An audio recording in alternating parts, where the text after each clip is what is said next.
Welcome. Today's talk will be part 3 of the Topps Card Company. Today we'll be discussing profiting from your card collection, big cards, posters, mini cards, and O-Pee-Chee.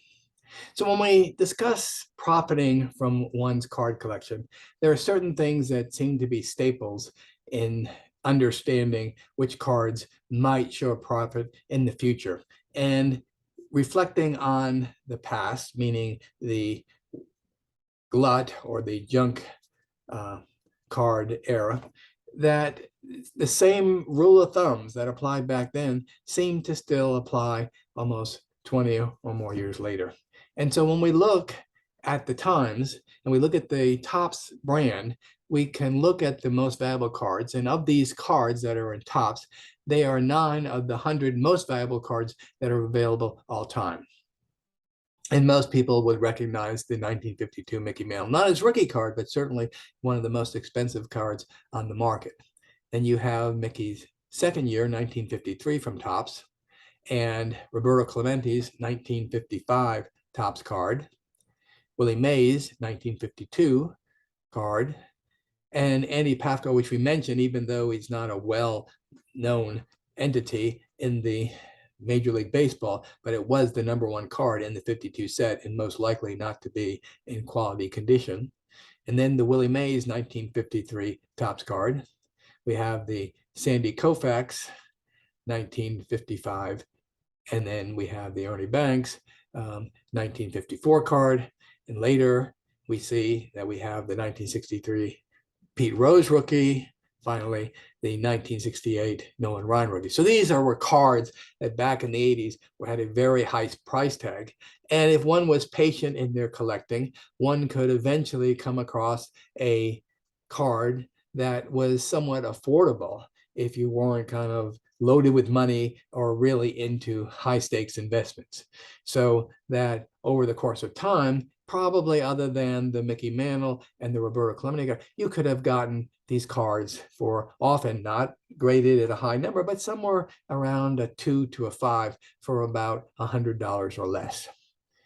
So now we move into what has been known in the card collecting industry, and it was true in the 80s and is true all throughout the history of card collecting, and certainly in terms of speculating in investments. But with the Topps, that most of the time these players had already shown their success and the value of their cards was pretty stable and likely to increase. So if we look over the years, these are the cards that basically were rookies in the top sets.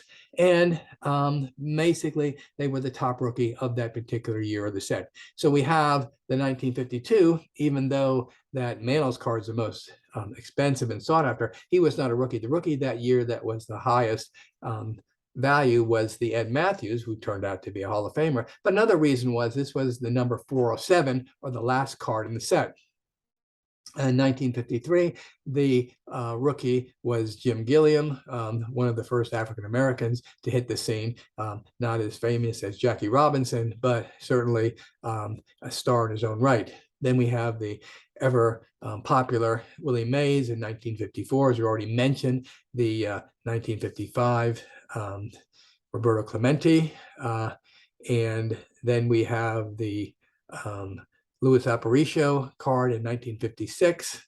We have the Brooks Robinson in 1957, the Roger Maris in 1958, the Bob Gibson, 1959, the 1960s, as was mentioned, this is where they started kind of denoting the rookie on the card. We have Carl Yastrzemski in 1961, Juan Marshall, 1962. We have Lou Brock, 63, again, the Rose card, 64, Phil Niekro, 65, Steve Carlton, and 66, we have Jim Palmer. Some of the other cards that were basically highly sought after rookies, but not as kind of as valuable as the ones that are mentioned here. We have in 65, we have the Tony Perez as well as the Joe Morgan. In the 61, we have the Billy Williams and the Ron Santo. In the 58, we have Curt Flood and Orlando Cepeda. In 57, we have the Bill Mazeroski. And in the 55, we have Harlan Killebrew. And as we already mentioned, the Sandy Koufax. And then we have back in the 53, we have the Al Kaline. Back to 62, we have the Bob Uecker, as well as the Joe Torre. And then in 66, we have Ferguson Jenkins. Yet, probably the most valuable rookie is one that you may or may not have heard of, and that was the Bart, Shirley, and Grant Jackson. And they were basically on a card that was sought after and expensive because it was a high number. So it was actually, I believe it was 591, and high numbers were hard to accumulate after the cards had been in circulation for a while. And then after 66, you have 67 and you have Tom Seaver. So not only was it a sought after card because of Seaver being a rookie that made the Hall of Fame, but also it was one of those high number cards. So any of these cards were a person able to purchase at a reasonable price. Again, they were very expensive, perhaps even in the 80s if they were in mint condition, but affordable, someone in a person who's just kind of a weekend collector eventually. And certainly over the course of that time, from the 1952 to the current market, have increased in price, and one would not have a real hard time to sell these at a profit. So these are the most valuable rookie cards from 1952 to 1968.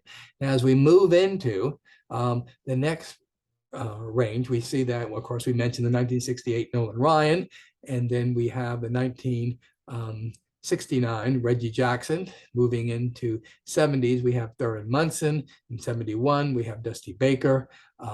We also have in 70. We have the Bert Blyben. 72, we have the Carlton Fisk. 73, we have Mike Schmidt. 74, we have Dave Winfield. 75, we have George Brett. 76, Dennis Eckersley. 77, we have the Andre Dawson. 78, we have a kind of a combination of two players, actually three players. We've got Paul Molitor and Alan Trammell. And 79, we have Ozzie Smith, and then 80, we have Ricky Henderson. So all these cards certainly have increased in price and were rookies that kind of made it into the Hall of Fame. Most of them, some of them for other reasons are popular and possibly will make the Hall of Fame. And then you have in that 69, you had Bobby Cox, who became really popular after he played for the Yankees, and he was a coach and a winning coach for the Atlanta Braves. And then you have Rollie Fingers, probably the first kind of popular reliever that made the Hall of Fame. And then you have Steve Garvey, not making the Hall of Fame, but a popular player. You have Ken Griffey's dad, Ken Griffey Jr.'s dad, Ken Griffey. You have Dave Parker. Again, some of these not making the Hall of Fame, but popular cards that were very collectible. And then, of course, not only George Brett in that colorful 75 series, but you also had Robert Yount. And then in 75, you also had the Hall of Famer Gary Carter. And you see in the second card, you have Jim Rice, a popular player. Going now to the 77, you see we'll have a card for Dale Murphy, as well as a Hall of Famer, Bruce Sutter. And then in the later years, in the 80s, you've got Fernando Valenzuela, as well as Tim Raines, and basically Harold Baines. So all these cards are kind of hold their value and perhaps even increase. But as we get kind of past 1973, you'll see that the card values go down because you're seeing a kind of a greater amount of cards available to the public. So their value is less likely to hold or to go up as fast as the cards in Topps previously. And as we move into basically that year 1980 and possibly 1984, then we're really in the midst of the junk wax era, or the glut of too many cards. But nonetheless, these cards below 1981, there are several that have value and have increased in value and could be considered a good investment, or selling them that you would make a profit. Moving on,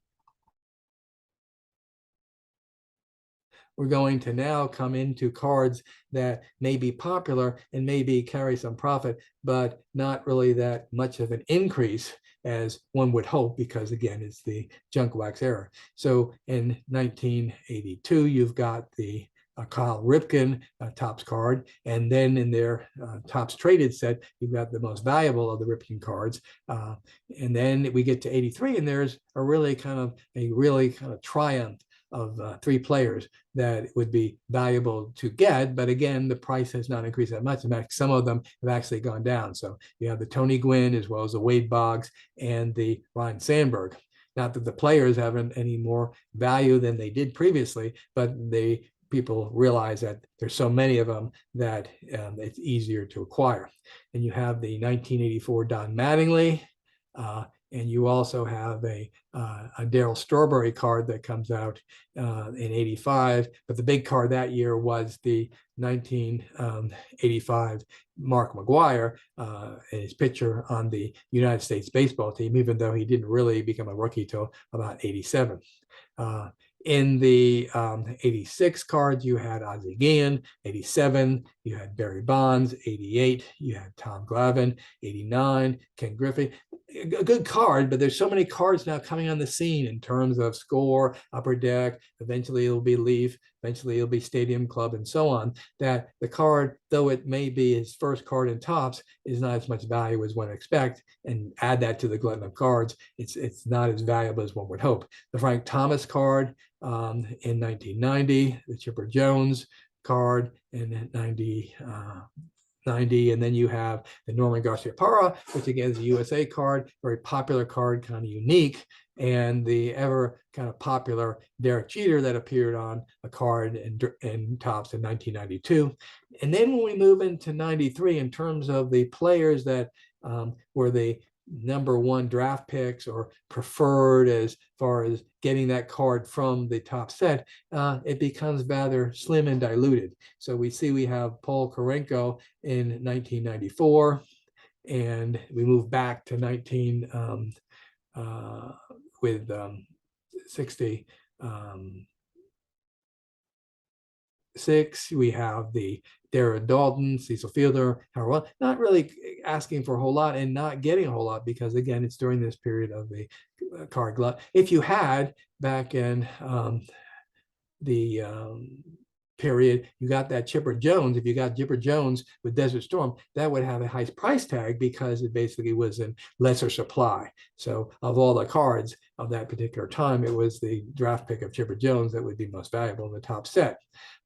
Then you have the draft picks like Rusty Greer and Ben Grieve. Now it's interesting, in 1995, you've got Carlos Beltran, but actually who appeared on his card was a Juan LeBron. So this is actually an era card, and the era card really makes it valuable, even though Carlos Beltran was a good rookie or a good draft pick to pick up. Sean Casey, and then you have at the end of this period, 1997, you have Eric Chavez. So not the most well-known rookies, but in terms of the top set, they were unique to the top set and warranted a higher price back then. But today, because of the glut, maybe not a whole lot of value in those particular cards.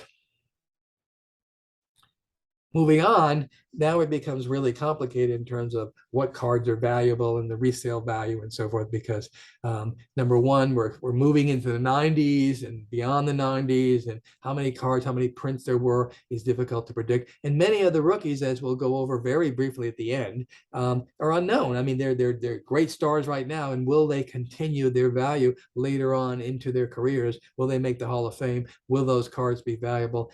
That's a big question mark. So moving back to this particular period of time, which is 1998 to 2016, we've got individuals that are good rookies, and it's questionable if they will continue to be of that high quality in terms of the card market. We have Corey Lytle, we have CC Sabathia, 99, we have Miguel Cabrera in 2000, and then we have certainly Pujols, who is probably going to hold his own. This card be valuable, but there are other sets that this card's appeared in, so maybe not as valuable as one would expect. Then we have Joe Mauer, and Robinson Cano, as well as Raider Molina and Justin Verlander, and we have John Lester, Justin Upton. A real potential star is Clayton Kershaw. We have Daniel Murphy, and we have Mike Stanton. And already some of these players are starting to kind of get slower in their career, and we wonder if they'll be consistent enough to get that vote for the Hall of Fame. And again, how many cards were produced. Then we move into, and we have some pretty recognizable players, which would be good potentials to basically collect if the card maintains its value, like certainly Mike Trout and Bryce Harper and Christian Yelich. Then the newer rookies and so forth, like the Didi Gregorius and the Mookie Betts and Corey Seager. Those have real potential, and some of these cards are promoted and as prospects and so forth to have value later. We go back to the time the cards in 2001, where we not only had the Pujols, but we also had Suzuki during that particular time. We also have Corey Kluber come in, and two players that have potential, Trevor Story and Gary Sanchez. And now we can move to past this particular era, 216, and we get to the 217 and 2022. And there's big question marks again. So what were the basic cards in the top set for the lead rookies, and what is the competition with other sets? How valuable the card? It's a big question mark. So whether it's Aaron Judge, who certainly warrants potential investment, but is this the card that's going to basically surge, or is it going to kind of hold its own 5 or 10 years from now? Ronald Acuna, same thing. Fernando Tatis, Vladimir Guerrero Jr. These are all very popular players, along with Ichiro was one in terms of the Asian players that have come on board, and that the newer players like Otani will have real potential, but it's all question marks in terms of what can happen. So these are really kind of investments that are based on almost like the stock market, as opposed to when we go into tops and we get those cards that pretty much are prior to 1980 that really hold their value. So if one's investing, then maybe if you have a lot of money, you would be investing in those 100 top cards, which are going to basically initial investment $1,000, but could pay off immensely if the market still kind of rises over the period of time. If you invest in these particular cards, there's kind of lots of question marks there, and for lots of reasons we'll talk, and we talk later on a video about just investments per se.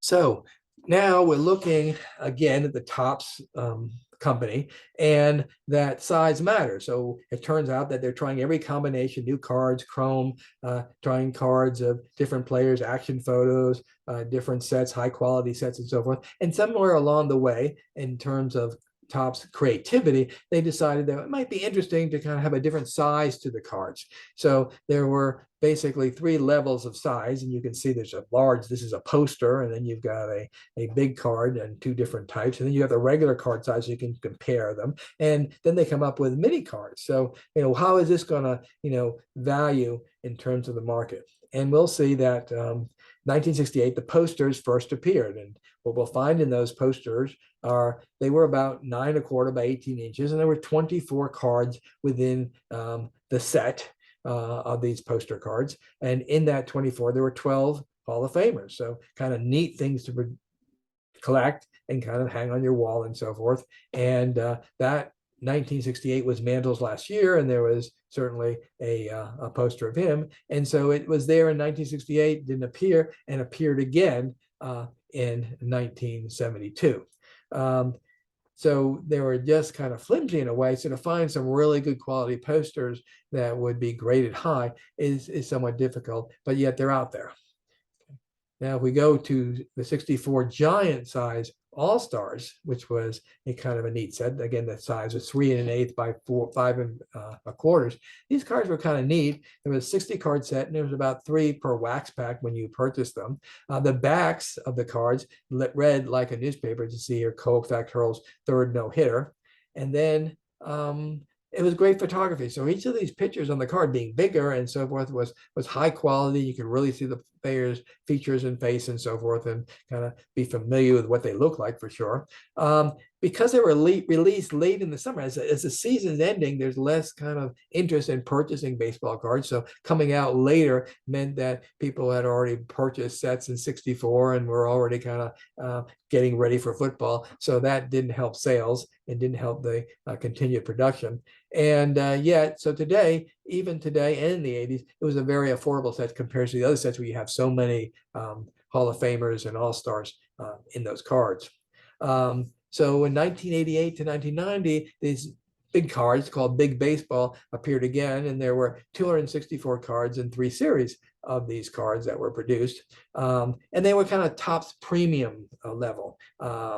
They were sort of like bright white star card and gloss, similar to Tiffany. So they were a high quality card that was produced, and they were wrapped in cellophane versus wax. So there wasn't going to be staining of the cards, and we're kind of moving away from the different kind of packs of being wax to being ones that are not kind of detrimental to the cards in the top and the bottom for sure. The design itself that was on these cards was updated from, as you can see here, the 1956 design, where you have the picture of the player and then the background, some action photo of them batting, catching, pitching, or what have you, even stealing a base and sliding. So their fatal flaw of these particular cards was the size. So the size really wasn't conducive to what the collectors wanted, because they had to store them in separate kind of folder pockets, different than the standard ones of the card size that you had already developed. So that kind of size was really detrimental to this set, even though there was lots of things going for it, but people really didn't go for these big cards. So again, they're very available today, and who knows how many there are available, because the prints often were not made public. A Big Baseball in 1989, 330 card set. We have 23 future Hall of players in this 1988 set, and it had on the back a big 3-panel of comics. So there was 3 comics on the back at that time, and it changed in 1990, so they were just using the 1 comic strip on the back. And the most valuable cards of that 1990 was Randy Johnson and Walker. These were the 2 cards that were, but Fleer was in the big cards for competing with Topps. And then there was an Olympic card that came out in 1989. Pat Combs and other players were actually 19 Olympic team players on that '89 card. And people just lost interest in these big cards, whether it was Fleer or Topps. And eventually they just faded out because losing interest, and certainly there was still that junk wax card glut that was going on. So we have the big cards and the posters that kind of were sporadic in terms of collectibles, very affordable because not many people really wanted to collect them, so they weren't found in large numbers. But then you have now the opposite, which are those mini cards, 2¼ inches by 3⅛ inches, or really 1/4 the size of the standard cards. And you had them pretty much from 1975 on. So even into today, you'll see that the early cards, which are shown here, and you can kind of see the size of them compared to the other cards, which were even available through Cracker Jacks and so forth, and people could collect them in boxes of Cracker Jacks, but also in sets, as was shown. And then as we move past 2012, 2013, and beyond, even 2022, they're continuing to make these mini cards available, and some of them contain the artistic cards, Alex and Ginner cards and so forth. So something different to collect and so forth, but not really high in terms of collectibles necessarily. So now we're moving into another kind of off-brand of Topps called the O-Pee-Chee, and that's kind of similar to thinking of it as this is a Canadian brand of Topps, and there were cards out of O-Pee-Chee that began in 1934 and kind of stopped in 2009. So 2009 was the end of the O-Pee-Chee brand, but a little bit of history about this particular brand is as follows. That in 1934, that O-Pee-Chee brand was the Canadian Butterfinger set. So there were cards look like this, kind of black and white, and of certain players, but not necessarily all stars. And then you had the 1937 O-Pee-Chee Batter Up, and you can see here that Joe DiMaggio was featured in this set, which was a plus for them. Then in 1958, they actually produced Topps cards in Canada under the O-Pee-Chee name. Were somewhat different, but in 1965 to 1992, they with a marketing agreement, they actually made cards to look like Topps, and they would have a logo of O-Pee-Chee, and you'll see the difference in those particular cards. And some of the players were kind of in a contract to the O-Pee-Chee brand, like Delino Shields. And these were players that played for either the Toronto or Montreal Expos, but similar to the Topps cards during that particular era. And then on the back, the cards, at least in original, were bilingual. You had them both in the French and also in the English. They were smaller print runs of the O-Pee-Chee, so in some cases they might be more valuable because there's fewer of those particular cards. But sometimes they very close to what you would get for the same card in the Topps. And the sets were smaller, so there were fewer cards to collect in the Canadian O-Pee-Chee sets. There was certainly, as I already mentioned, a greater emphasis on the Toronto Blue Jays and the Montreal Expos, obviously, because these were teams that were in Canada. And that there were certain players that were in these sets who were not included in Topps. For example, Derek Bell, and you can see that, just like we said with the Delino Shields, kind of a notation there at the bottom of the card. Gary Carter, because he played for the Montreal Expos, they actually in 1992, there's a card you can get that's unique to the O-Pee-Chee that is a tribute card. And then it was pretty much in 1993 that they abandoned that Topps design. It kind of became their own kind of look. And as we see the difference that starts in 1993 with the O-Pee-Chee cards.